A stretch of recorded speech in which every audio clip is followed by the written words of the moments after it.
حضور نبی کریم صلی اللہ علیہ وآلہ وسلم نے اس ماہ مبارک کے جو فضائل و برکات ہمیں بتائے ان میں سے ایک یہ بھی ہے کہ یہ شہر مواسات ہے، ماہ مواسات ہے۔ مواسات کا مطلب ہوتا ہے غم گساری۔ جو دوسرے لوگ اس زمین کے اوپر بس رہے ہیں، اپنی زندگی گزار رہے ہیں، کوئی کسی تکلیف میں ہے، کوئی کسی پریشانی میں ہے، کوئی کسی تنگ دستی میں ہے، کوئی خوشحالی میں ہے، باہمی طور پر انسانوں کے ساتھ ایسے رویے رکھنا، ایسا بیہیویئر ان کے ساتھ رکھنا کہ ہمارے کسی اچھے بول سے، تھوڑے سے مالی تعاون سے، کسی اچھے مشورے سے کسی کا بھلا ہو سکے، کسی کی کوئی مشکل، کوئی پریشانی، کوئی تکلیف وہ دور ہو سکے اپنی اپنی حیثیت کے مطابق۔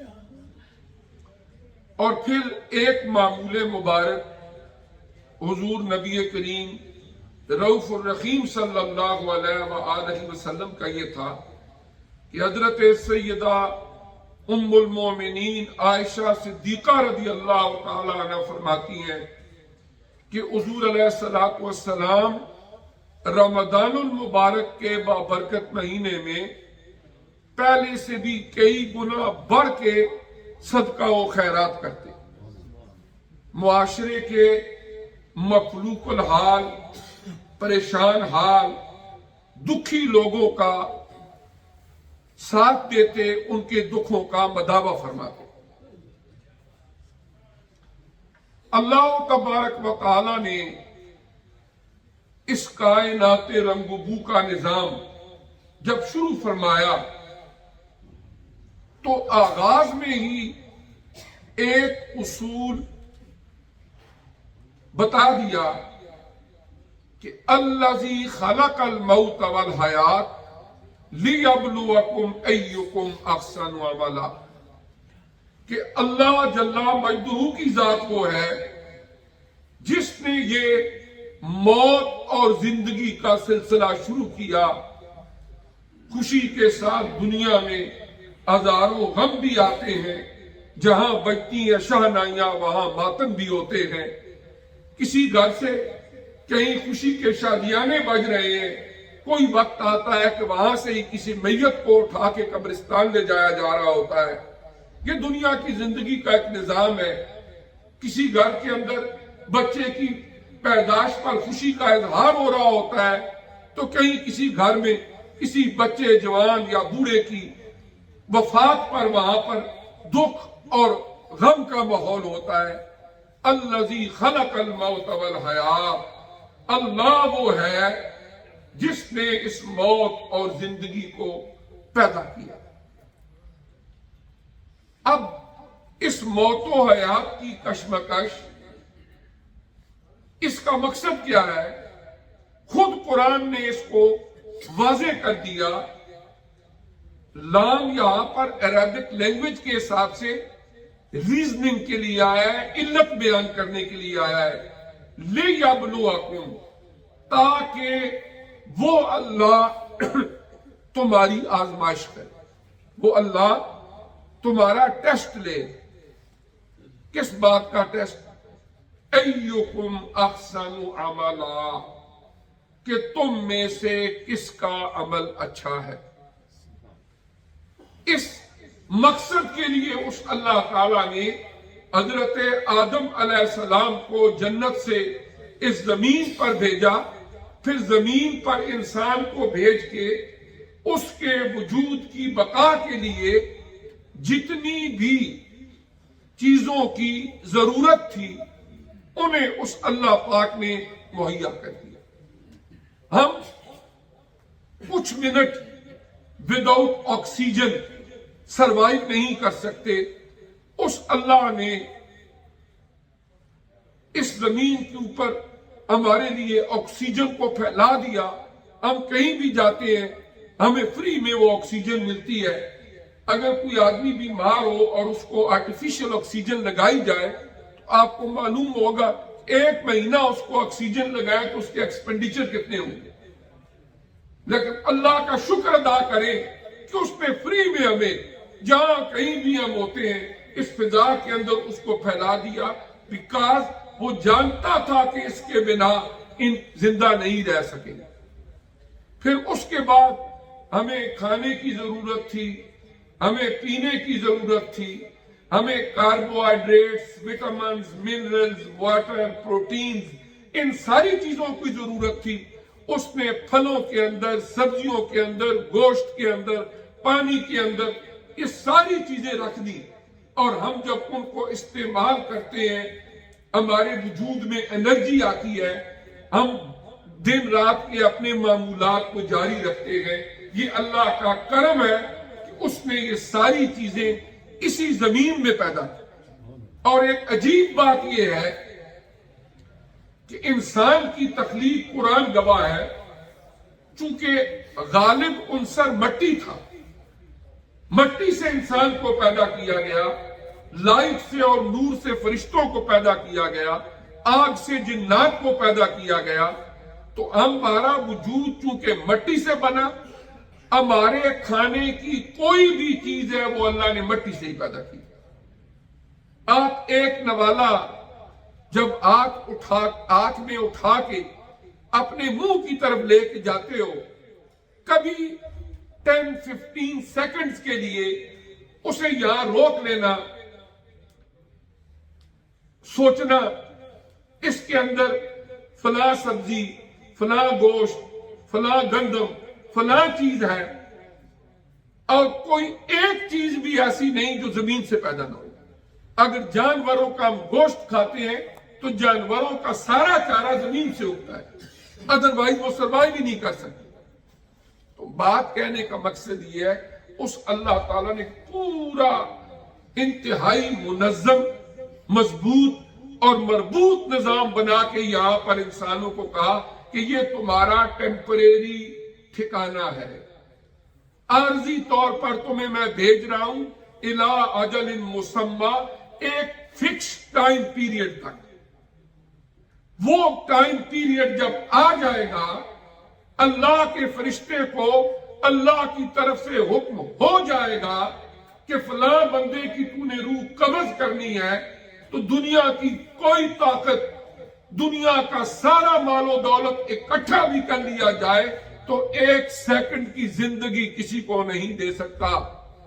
اور دنیا کا اللہ کریم نے یہ سارا نظام بنایا ہمارے لیے. قرآن فرماتا ہے خلق لکم ما فی الارض جمیعا, اے انسانوں اس زمین کے اندر جو کچھ بھی اس اللہ نے پیدا کیا ہے یہ تمہارے لیے ہے. اگر چاند, سورج اور ستاروں کا, اجرام فلکی کا ایک پورا سسٹم پتہ نہیں کب سے کام کر رہا ہے, کب تک یہ کام کرتا رہے گا, وہ ہمارے لیے ہے. اگر سورج کی شعاعیں نہ ہو تو ہمارا غلہ نہ پکے.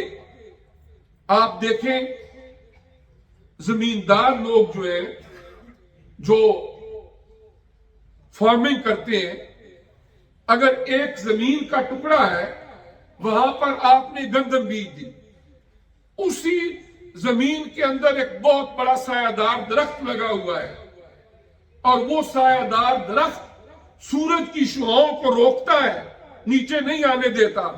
تو جہاں پر سورج کی شعاعیں پڑی ہیں وہاں پر گندم کا جو بیج آپ نے بویا اس کی کیفیت مختلف ہوگی, اور جو سائے کے نیچے آ جائے گا وہاں وہ نہیں اگے گا, وہاں وہ پھل نہیں دے گا. اسی طرح پھل دن کو سورج کی شعاعیں پڑتی ہیں, وہ درخت اگتے ہیں, بڑے ہوتے ہیں, اور رات کو چاند کی چاندنی ان میں رس بھرتی ہے. یہ اس اللہ کا کتنا ایک عجیب نظام ہے. پھر اس نے اس زمین پر چونکہ ہمیں ایک آزمائش کے لیے بھیجا, کسی کو مال و دولت زیادہ دے دیا, دینے والا وہی ہے, دنیا کے اندر اس حوالے سے کئی ایک فلاسفیز، کئی ایک آئیڈیاز ہیں. مثال کے طور پر ایک نظریہ قارون کا تھا، بہت مال اس کے پاس، 70 لوگ، اور کچھ روایات میں ہے کہ 70 اونٹ اس کے خزانوں کی چابیوں کو اٹھایا کرتے. جب اسے کہا گیا کہ تیرے اوپر اللہ نے احسان کیا، مال و دولت دیا، اس کو اللہ کے راستے میں خرچ کرو، اس نے آگے سے کیا جواب دیا؟ یہ تو میرے علم کی وجہ سے، میرا اپنا ہے. پھر اس کے بعد ہوا کیا؟ آخر کار انجام یہ ہوا کہ اللہ تبارک و تعالی نے ان جتنے بھی جواہرات تھے، سونا تھا، اس کے پاس محلات تھے، اللہ کریم نے سب کو زمین میں دسا دیا.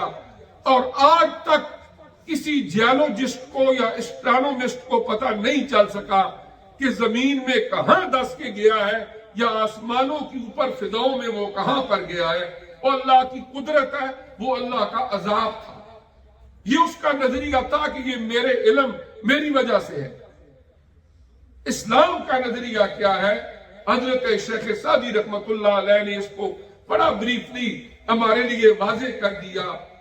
مالک در حقیقت مالک عرش خداست، این امانت چند روزہ در دست ماست. کہ در حقیقت ہر چیز کی مالک اللہ کی ذات ہے، اور کچھ وقت کے لیے اس اللہ نے ہمیں اختیار دے دیا کہ جو تم استعمال کرو. Very very simple example.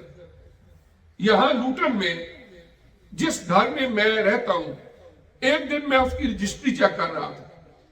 شاید 1920s میں وہ بنا. اس وقت پتہ نہیں کون بندہ تھا، اس کا نام ہے، اس نے کہا یہ میرا گھر ہے. پھر اس نے 10-15 سال بعد بیچ دیا، دوسرے نے کہا یہ میرا گھر ہے. پھر کسی اور نے بیچ دیا، اس نے کہا میرا گھر ہے. پھر ایک انڈین بندے نے لے لیا 4تھے نمبر پہ، اس نے کہا یہ میرا گھر ہے. اس سے 2011 میں ہم نے خرید لیا، ہم کہتے ہیں کہ میرا گھر ہے. سوال یہ ہے کہ اگر گھر اسی کا تھا تو ساتھ لے کے جاتا، ساتھ نہیں لے جا سکا. یہ ایک وہم ہے، یہ بھی میرا ہے، یہ بھی میرا ہے.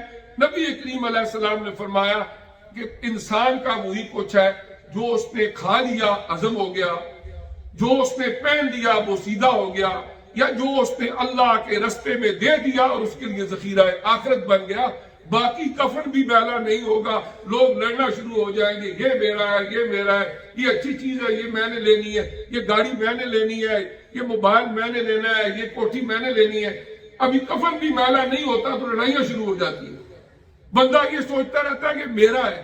انجوائے بعد والے کریں گے، اور ہم نے حلال کمایا یا حرام کمایا، اس کا جواب مجھے اور آپ کو قبر میں دینا ہو.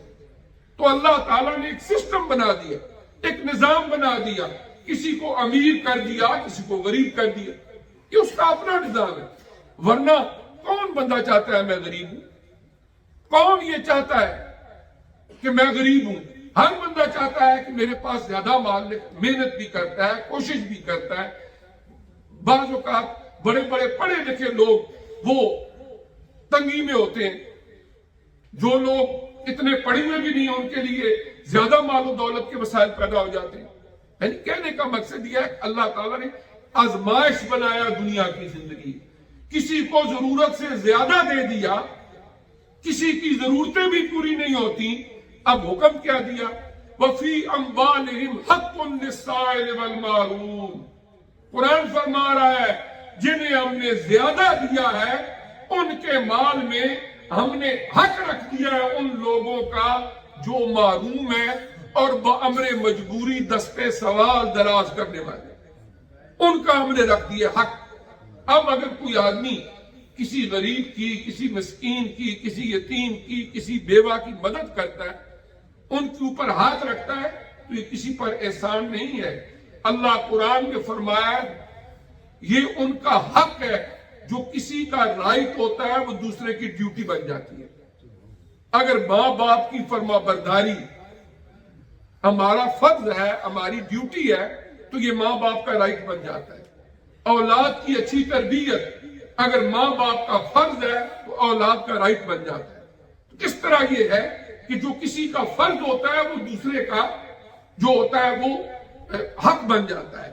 تو اب ان غریبوں ان مسکینوں کے ساتھ اگر کوئی بندہ ہیلپ کرتا ہے تو یہ اللہ تبارک و تعالیٰ کی طرف سے فرض کیا گیا اس کے اوپر کہ تم ان کی مدد کرو.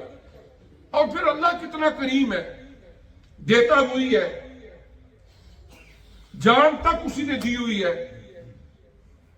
اگر اسی کے راستے میں کچھ دے دیا اسی کا ہی دیا ہوا ہے, لیکن وہ اللہ اتنا کریم ہے وہ اس پر بے حساب اجر بھی عطا فرماتا ہے. سورہ البقرہ آیت نمبر 261 اللہ پاک فرماتا ہے مثل الذین ينفقون اموالهم فی سبیل اللہ, مثال ان لوگوں کی جو اپنے مال کو اللہ کے راستے میں خرچ کرتے ہیں, کمثل خبۃ, اس دانے کی مثال ہے گندم کا دانہ جس کو کوئی آدمی زمین میں بو دیتا ہے, انبتت سبع سنابل, اس سے پھر 7 بالیں نکلتی ہیں, اس سے 7 بالیں نکلتی ہیں. یعنی اللہ تبارک و تعالیٰ 7 سٹے پیدا کرتا ہے, گندم کے جو سٹے ہوتے ہیں. فی کل سنبلۃ مئۃ حبۃ, پھر ہر ایک سٹے کے اندر 100 دانے پیدا کر دیتا ہے. گویا ایک دانہ زمین میں بویا, اللہ فرما رہا ہے میں 700 دانے اس بندے کو دے دیتا ہوں. اسی طرح فرمایا جب تم اللہ کے راستے میں ایک خرچ کرتے ہو میں 700 ٹائم اس کا اجر تمہیں عطا کرتا ہوں. اور یہاں تک ہی بس نہیں, واللہ یضاعف لمن یشاء, اور اللہ تعالیٰ جس کے لیے چاہتا ہے دگنا کر لیتا ہے. واللہ واسع علیم, اللہ تبارک و تعالیٰ وسعتوں والا ہے اور اللہ تبارک و تعالیٰ سب کچھ جاننے والا ہے.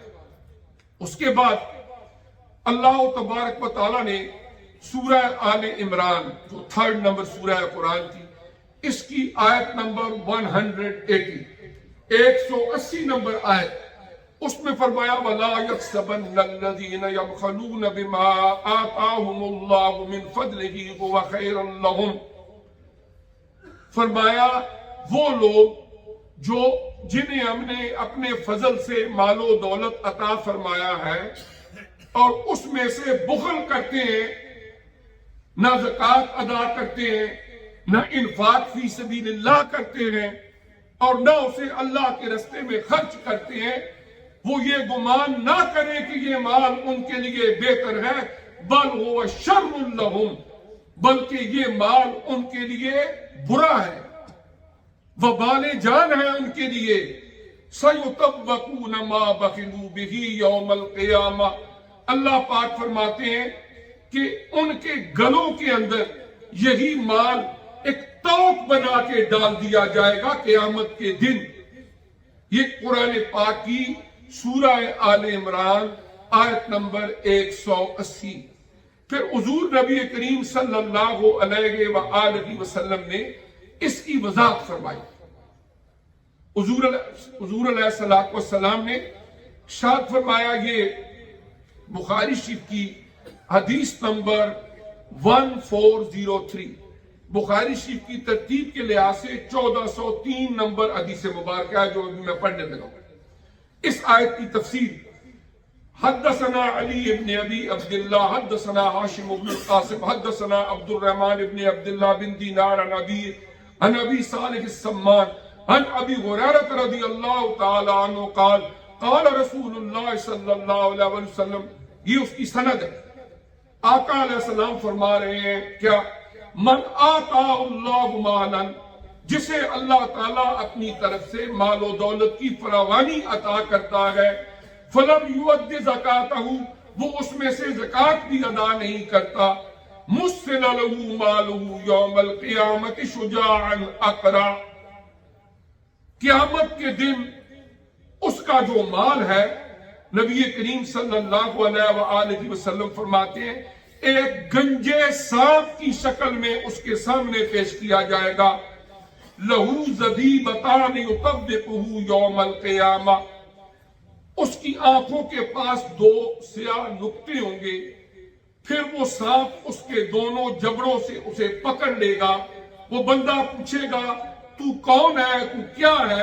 وہ کہے گا انا مالک انا مالک انا مالک، میں تیرا مال ہوں، میں تیرا مال ہوں، جو دنیا کی زندگی میں تو سنبھال کے رکھا کرتا تھا، اور اس میں سے اللہ کے حکم کے باوجود بھی اللہ کے راستے میں خرچ نہیں کرتا تھا۔